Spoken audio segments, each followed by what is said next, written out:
Doctor Yasmin Rashid کا case منفرد ہے اس ملک کی ہسٹری میں. اس کی ٹیپ اس کی چلی ہے اور وہ کافی میڈیا پہ بھی آئی ہے کہ وہ کہہ رہی ہیں کہ نہ جاؤ واپس آؤ ہم نے اندر نہیں جانا. وہ یہ کہہ رہی ہیں اس کو 10 سال سزا ہو گئی. ایسے لوگوں کو سزائیں ہوئی ہیں جو بیک وقت ڈیرہ غازی خان میں بھی ہے، لاہور میں بھی ہے، لائل پور فیصل آباد میں بھی ہے، پتہ نہیں کیا جن ہیں جنات ہیں جو ہر ایف آئی آر کر دیا انہوں نے. پہلی ایف آئی آر اگر ہو گئی ہے ملتان میں تو اس کو دوسری ایف آئی آر لاہور میں ہو رہی، تیسری سیالکوٹ میں ہو رہی.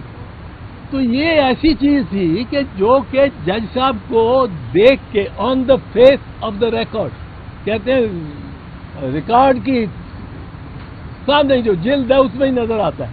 آن the face of the record this was no case. اور پھر ہمدردی سب سے ہے، میاں رشید صاحب سے، چودھری اعجاز صاحب سے، گورنر صاحب چیمہ صاحب سے، اور دیگر جو سارے ساتھی ہیں. لیکن ڈاکٹر یاسمین راشد کا کیس منفرد ہے اس ملک کی ہسٹری میں.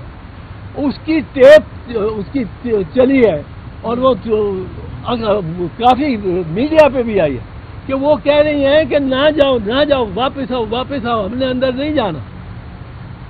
وہ یہ کہہ رہی ہیں اس کو 10 سال سزا ہو گئی. یہ پتہ نہیں کیا انہوں نے عدالتوں کو اس طرح استعمال کرنا ہے کہ عدالتیں خود ریزہ ہو جائیں. اس جج صاحب نے پتہ نہیں یاسمین راشد صاحبہ کو کس وجہ سے سزا دی ہوگی، کیا اس نے سوچا ہوگا. وہ بیمار ہیں، وہ کوئی 80 سال ان کی عمر ہے. کچھ خدا خوفی کرو. اس ملک کو کدھر خانہ جنگی کی طرف لے کے جانا ہے. صاحب ان حالات میں ملک کی بہتری کے لیے سیاسی ڈائلاگ بڑی اہم ضرورت ہے اور آپ کے دوست جو اہم کردار ادا کر سکتے ہیں وہ صدر پاکستان آصف علی زرداری ہیں. یا ان سے آپ کی کوئی اس حوالے سے بات کریں یا ہوئی اس حوالے سے کہ ہمیں پیپلز پارٹی کو آگے آنا چاہیے اور جو سیاسی ڈائلاگ ہے ان کی طرف بڑھنا چاہیے؟ میرا ویو، اور میں یہ ہر موقع پہ ایکسپریس کرتا ہوں، میرا ویو یہی ہے. اور پارٹی کی اکثریت جو ہے وہ ذرا عمران خان پہ اتنا یقین نہیں رکھتی جتنا میں رکھتا ہوں. اور میں ان کو، میری یہ بحث ہوتی رہتی ہے کہ یہ ہمیں مزے پھنسا دیا جی. اس ملک میں اگر شریف نام کا حصہ نہ ہو تو آپ باہر ہی بیٹھے. تو ہمیں یہ کہیے گا کہ نومبر کے مہینے میں ایک اور ایکسٹینشن درپیش ہے اس ملک کو، اس میں تو ملک کی سیاسی حالات نہیں کروٹ لے. مجھے اب نرم ہو جانا پڑے گا. ہمارے ویسے ہی آپ نرم ہو چکے ہیں ماشاءاللہ. نہیں، آپ ہمارے قائد ہیں، مگر میں چاہتا ہوں آپ گرم ہو جائیں.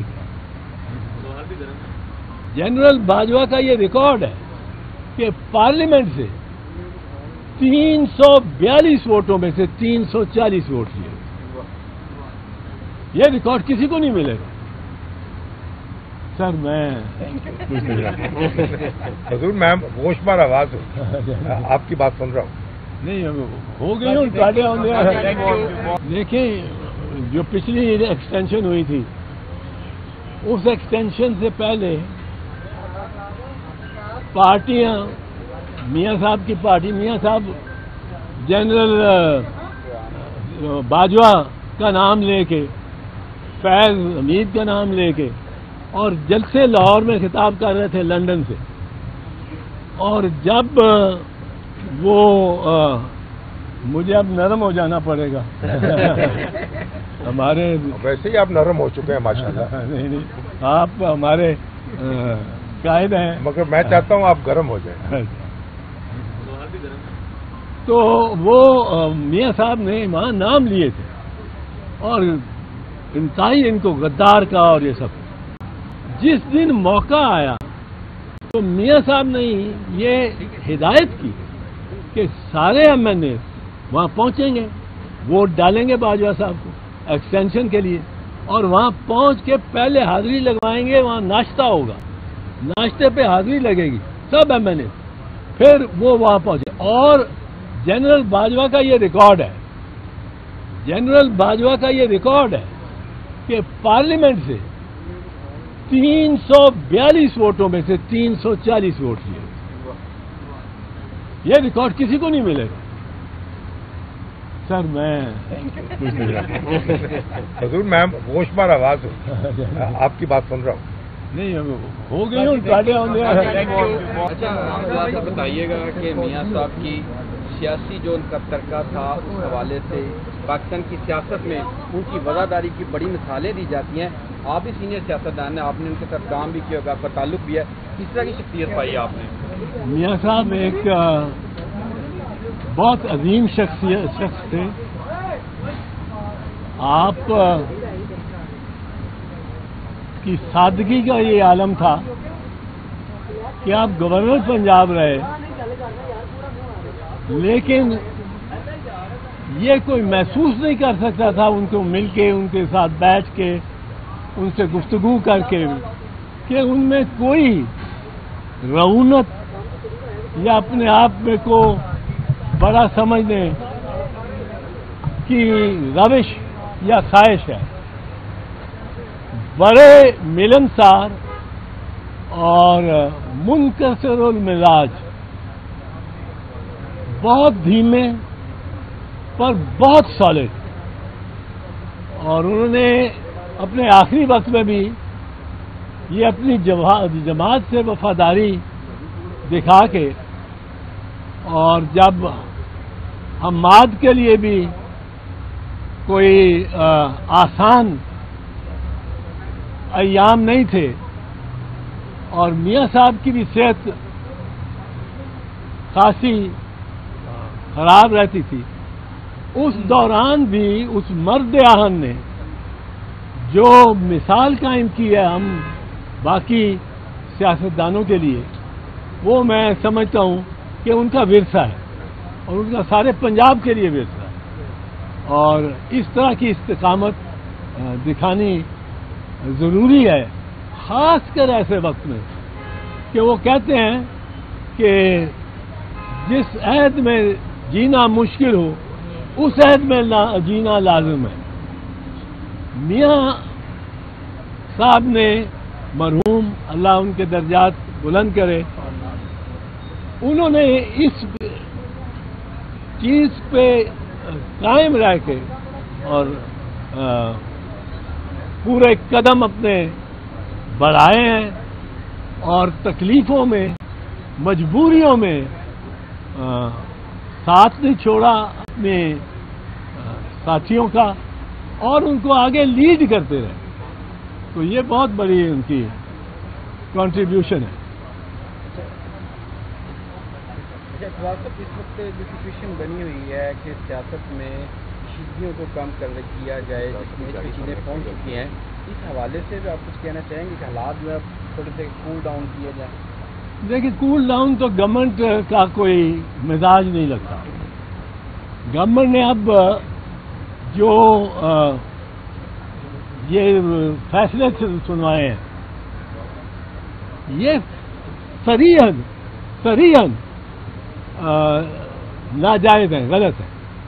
میں مختصراً آپ کو بتاؤں، میری کبھی بحث ہوتی ہے تو میں کہتا ہوں لوگوں کو کہ 5 سوال آئی جی سے پوچھوں گا، 5 سوال، جی ہمیں 6واں سوال نہیں پوچھنے کی ضرورت۔ یہ 9 مئی کی سارا جو پلندہ ہے یہ کھل جائے گا۔ 5 سوال کیا ہے؟ 5 سوال، کوئی جرا 4 دن 6 دن کھینچنے کی ضرورت نہیں۔ 5 سوال جو ہے، وہ پہلا سوال کہ آئی جی صاحب، آپ کے اس جورسڈکشن میں، پنجاب میں کتنی جگہ یہ جرم ہوا ہے جس کا آپ الزام لگا رہے ہیں ایک پارٹی کے کارکنوں پہ؟ وہ کہیں گے 12 جگہ۔ 12 جگہ ہوا ہے. 12 جگہ یہ حملہ ہوا ہے. GHQ کے دروازے پہ بھی کور کمانڈر کا گھر بھی جلا دیا. ان 12 میں سے کسی ایک جگہ کا SHO وہ موقع پہ پہنچا؟ کسی کو تو کہنا چاہیے تھا کھیت پہ آگ لگی ہو تو SHO بھاگ کے پہنچتا ہے. کوئی پہنچا؟ جی نہیں. ان 12 SHOs میں سے کسی SHO کے خلاف، اسٹیشن ہاؤس افسر تھانے دار کے خلاف، آپ نے کوئی تعدیبی کارروائی کی کہ تمہارے علاقے میں کور کمانڈر کا گھر جل گیا، تمہارے علاقے میں MM عالم کا جہاز جل گیا، تم نے کچھ کیا؟ جی نہیں. تو پھر چوتھا سوال، آپ اس میں ملوث ہیں کہ آپ کو کوئی کسی نے اوپر سے حکم دیا تھا؟ جی میں تو ملوث نہیں ہوں، میں تو بے گناہ ہوں. تو پھر کس نے یہ کرایا تھا اس کا نام بتا دیں. جیرا ختم. 5 سوال ہے. IG صاحب ویسے جواب دے لیں. تو یہ بالکل اب اس میں یہ دیکھیں، اب ایسے لوگوں کو سزائیں ہوئی ہیں جو بیک وقت ڈیرہ غازی خان میں بھی ہے، لاہور میں بھی ہے، لال پور فیصل آباد میں بھی ہے. پتہ نہیں کیا جن ہیں، جنات ہیں جو ہر FIR کر دی ہے انہوں نے. پہلی FIR اگر ہو گئی ہے ملتان میں تو اس کو دوسری FIR لاہور میں ہو رہی ہے، تیسری سیالکوٹ میں ہو رہی. تو یہ ایسی چیز تھی کہ جو کہ جج صاحب کو دیکھ کے on the face of the record, کہتے ہیں ریکارڈ کی سامنے جو جلد ہے اس میں ہی نظر آتا ہے. On the face of the record this was no case. اور پھر ہمدردی سب سے ہے، میاں رشید صاحب سے، چودھری اعجاز صاحب سے، گورنر صاحب چیمہ صاحب سے، اور دیگر جو سارے ساتھی ہیں. لیکن ڈاکٹر یاسمین راشد کا کیس منفرد ہے اس ملک کی ہسٹری میں.